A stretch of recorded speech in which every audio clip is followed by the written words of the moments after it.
Sabi ko, kung i-check yung gamit mo, dapat magbibideo ako. Sabi niya, bawal magbideo. Sabi ko, handa akong mag-skandalo. Matapang na nakipagsagutan ang Pinay OFW sa taga-custom ng NAIA Airport matapos itong mabastusan ng sabihin ng taga-custom na kunin ang kanyang cellphone. Sabi niya, kunin mo yung cellphone niya. Nakakastos yun, di ba? Di ako takot. Kaya sabi ko, handa akong mag-skandalo. Mga gago talaga yung mga nasa airport, ano?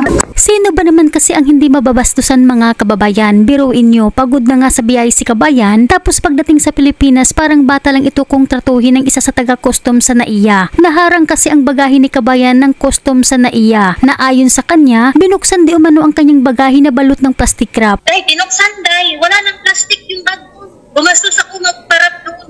Ay, wala, uy. At sa takot siguro nitong atin kabayan sa mga balita patungkol sa tanimbala o bala na nakita sa bagahe at dahil na rin siguro sa daming kababalaghan na nangyayari sa NAIA Airport, kaya napag-isipan siguro ni kabayan na kunan ng video ang proseso sa pagbukas at pagkalkal sa kanyang bagahe. Kaya't nakiusap ito sa mga taga-custom na kunan ng video ang pagbukas nila sa bagahe niya pero hindi daw di umano siya pinayagan. Sabi niya, bawal mag-video. Sa halip, narinig umano ni kabayan ang babae na taga-custom na inutusan ang kasamahang lalaki na kunin ang cellphone nitong atin kabayan. Kaya't dito na nag-init ang ulo nitong atin kabayan para kasing nakakababa ng pagkatao itong sinabi ng babaeng taga-custom. Nabwisit lang ako kasi sabi niya, kunin mo yung cellphone niya.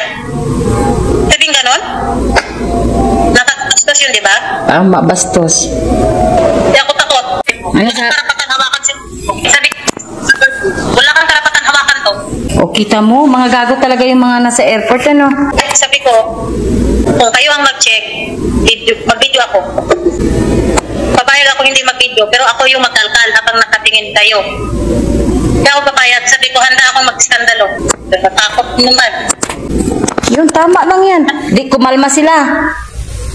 Sila. O, kita mo. Calls nila, i-check yung gamit ko. Sabi ko, pero kung i-check yung gamit ko, dapat magbibideo ako. Hindi talaga ako magpapano. O bakit? Sa kadaming tao doon, imposibleng walang magbibideo sa akin. O mag-iskandalo, o sige, gaganyan sila. Hindi ako mahiyang mag-iskandalo. Correct. Para Tama malaman.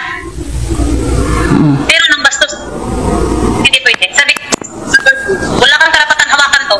Kung tumalikod na ako, hindi ako nagpaalam sa kanila. Ma'am, salamat ha, pasensya sa abala. Sabi ganon, hindi ako lumingon. Kasi para nang matuloy yung buha ko. Tama lang. Pinigilan ko lang. Tama yun, dahil pinapangan mo din. Eh, naku, kung nagpaano-ano ka dun, wala. Sa bahay pala, kasi nga sarilo nga eh. Pero, ilang immigration na daanan ko, naging kampante ako eh. Ayon pa sa post ng kaibigan, dahil daw di umano sa mumurahing relo na nakita sa loob ng bagahe, kaya daw di umano binuksan ang bagahe ng kanyang kaibigan. At ito ang dapat nyong malaman, baka di nyo pa ito narinig. Hindi illegal ang pagkuha ng video sa inyong bagahe kapag bubuksan ito ng taga-airport. Ito'y ayon mismo kay Senator Raffy Tulfo. Kaya kung sakaling mangyari sa inyo itong nangyari kay kabayan, na pinagbawalan kumuha ng video ng mga taga-airport, lumaban kayo. Huwag kayong matakot kumuha ng video. Dahil ayon kay Senator Raffy Tulfo, hindi illegal ang pagkuha ng video ng may-ari ng bagahe, mapababae man o lalaki ang mag-check ng bagahe ng pasahero. Please do not stop the owner of the luggage na i-videotape yung proseso.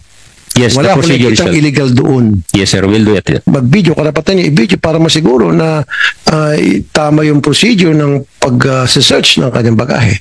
In general, sir, may I express this that getting a video in this security screening is really may risk, sir. There is a risk. There's a risk? Yes, there is a risk on video getting video on this security screening. What is the risk? Yes, sir. Of someone trying to video the way his or her luggage being inspected? What's the risk? Ito, sir, yung siguro nandun sa isip ng tao na nag-i-screen, na naggumagawa ng ATD procedures. Kasi, sir... kasi kung wala siyang tinatago, at siya matakot na bibidyoan yung procedure na ginagawa niya sa pag-inspect. At iba ko per mind, probably because the lady conducting the ATD is a lady, sir. So what if she's a lady or he's a gentleman? It doesn't matter. May discrimination pala. Pag lady, wag nag-inspect, wag natin i-videotape. Pag lalaki, okay lang, i-videotape natin, pwede? Hindi naman, sir. Hindi naman. But these are the things that we have to consider, sir, in the in enhancing the passenger experience. Ngayon, Yung sabi which- ko sa mga naintindihan ko po yun, Yes, sir. ginagawa sa ibang bansa yun. But please do not stop the owner of the luggage na i-videotape yung proseso. Yes, the Wala akong procedure nakikitang itself. illegal doon. Yes, sir. We'll do it. Na-scan na yung bagahe dito sa ibang bansa. Pagdating ng Pilipinas, i-scan ang dami daw bawal, kaya kailangan kunin. Bakit ganon? Mas mahigpit naman dito sa ibang bansa like Dubai. Pagdating ng Pilipinas, i-scan ang dami daw bawal, kaya kailangan kunin. Dahil sana dito pa lang sa Dubai, bawal na yan. Bakit ba din sa Pilipinas, doon pala nagiging bawal? Kung hindi man ganon ang senaryo, meron naman, pagkuha namin ng maleta, pagbukas ng maleta, nakakuha na kayo. Mas nauna pa kayong nakakuha ng pasalubong kasi sa pamilya namin. Kulang-kulang na yung laman ng maleta. Tapos hindi na alam kung kanino hanapin! Nakakainis naman kayo dyan sa Pilipinas! Gaya na lamang nitong ating mga kababayan na nagpost sa Facebook na lumapag sa NAIA Airport Terminal 3 na dismayado dahil sa dumani nawalan sila ng 3 relos at ibang mga bagay sa loob ng kanilang maleta. Na ayon sa kanilang post, kahit naka-strap na umano ang maleta, pinilit umanong buksan at dahil hindi na umano maibalik sa dati, inilipat daw ang isang padlock sa isang maleta. Huli na daw kasi nila nalaman nang nakauwi na sila sa bahay. May 3 relos at ilang bagay daw di umano ang nawala sa kanilang maleta dahil hindi daw napansin ng kanilang ate na nabuksan ang kanyang maleta kahit hindi na umano sila nakapagreklamo sa airport. Kahit nasabi nitong ating mga kababayan na hindi pa rin daw mapagkakatiwalaan ang airport natin. Winasak ang maleta. Ayan o. Tinanggal yung kandado. Ay, dinulot ko pala ito. Mga walang yung naiya natin. Yung mga maay na sapatos.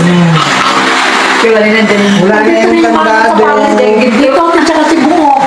Andito, ito ako sa nagaan. Patingnan mo na kung may nawala. Hindi lang. Hindi, dapat ko lang to. Ito, basag. Binasag nyo lang. Kaya nila nandun sa damit nakatago. Pero hanggang doon na lang siya. Oh. O yan.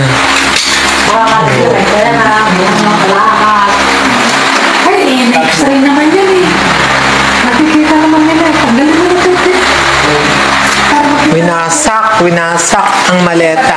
Buksan mo yung tray dito, baka tawag sila ate. Winasak ang maleta. Ayan o. Tinanggal yung kandado. Ay, dinulot ko pala ito.